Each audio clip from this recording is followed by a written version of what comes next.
So, Mr. Rabbani, thank you very much for having this interview with us. And so we'll just go from here. My first question is, China has become a more active mediator in Afghan affairs in recent years. So could you tell us what other steps the Chinese government has taken to facilitate talks between your government and the Taliban, and what results have these efforts yielded? Well, first of all, thank you for having me at your for this interview. China is in a unique position. China has good relations both with Pakistan and Afghanistan, and therefore we see China's involvement in the peace and reconciliation process as a facilitator, a very important actor in this process. What China has done in the past was also for the purpose of bringing peace and stability to our land, and what China intends to do now and in future is of course something that Afghan government welcomes. China's policy has been to support an Afghan-led and Afghan-owned peace and reconciliation process. We very much want that, and we very much welcome any support that could bring peace and stability to Afghanistan as soon as possible. Now, as you know, that recently there was a quadrilateral meeting. This was the result of the Afghan government's efforts to bring its major big friends, to support this process. So in the quadrilateral we have the United States of America, a strategic friend of Afghanistan. We also have another good friend of us, another strategic partner of Afghanistan, China, along with Pakistan. The first round of the quadrilateral meetings took place in Islamabad. The second took place in Kabul, and we hope that the third one, which is expected to be held on the 6th of February, will be held successfully. These are the initial meetings that will prepare the ground for talks.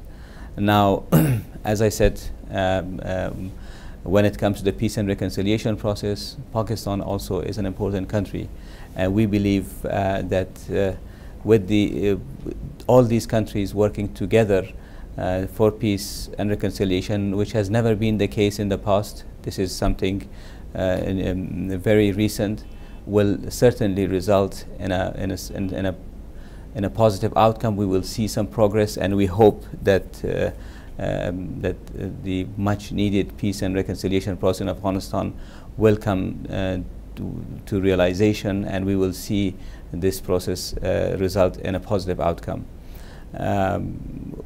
Now, this is it's not that China is only involved in the peace and reconciliation process. As you know, that they are also involved in other major economic projects in Afghanistan. So, of course, I'm sure that you will be asking me later about those projects. But anyways, we see this a positive development, and China's role in the peace and reconciliation is something that the Afghan government welcomes. So, is it possible that your government and the Taliban will have talks this year?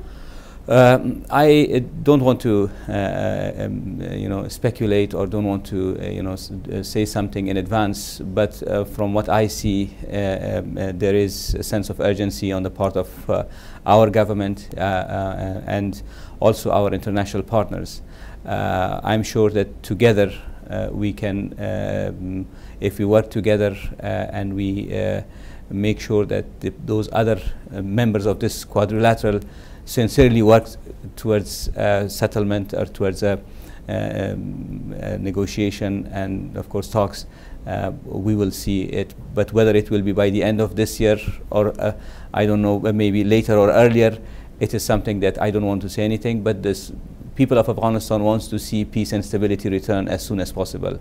If we could bring them, if we could bring stability and peace to Afghanistan in next 2 months, 6 months, 8 months, or a year, that would be very good for us. So the roadmap will be finalized in the third meeting on February the 6th, the third quadrilateral I meeting? very much hope that it will be finalized in the third meeting, and should it, I believe it will be done by then. Okay. Okay, thank you. And so yesterday you mentioned that your government has called for all the Taliban groups to come to the negotiating table.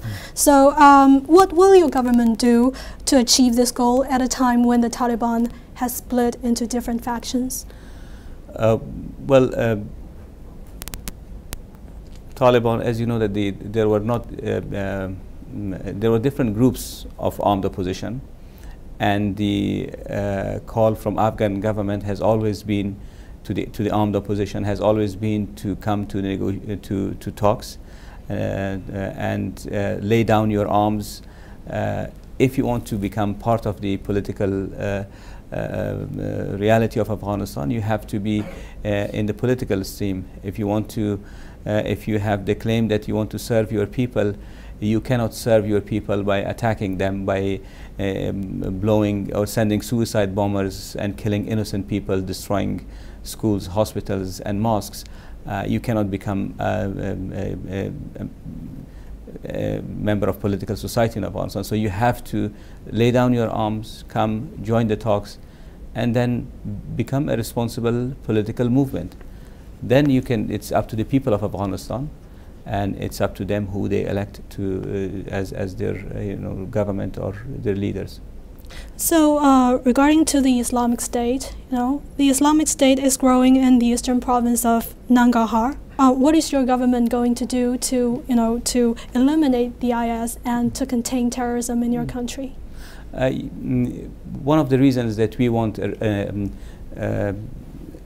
an active participation of all members in the peace and reconciliation is that one thing that we want that you have seen that there is an urgent sense of urgency is exactly because of these other threats that are emerging. As soon as we talk with the Taliban, we will be able to focus our energies and capacities on tackling these newly emerging threats, such as you mentioned, Daesh.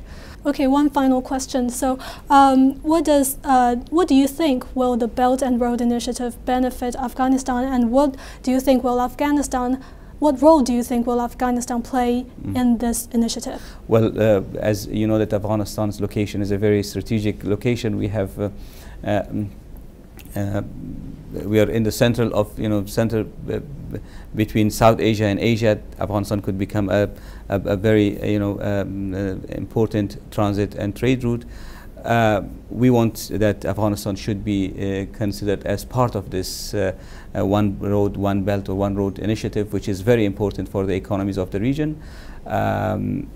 We think that if a road comes from China that goes through Afghanistan to Central Asia and to other countries, I think will not only help Afghanistan economy grow, but will also help other countries' economy likewise. Okay, thank you very much. Thank you for your time. Thank you. Thank you.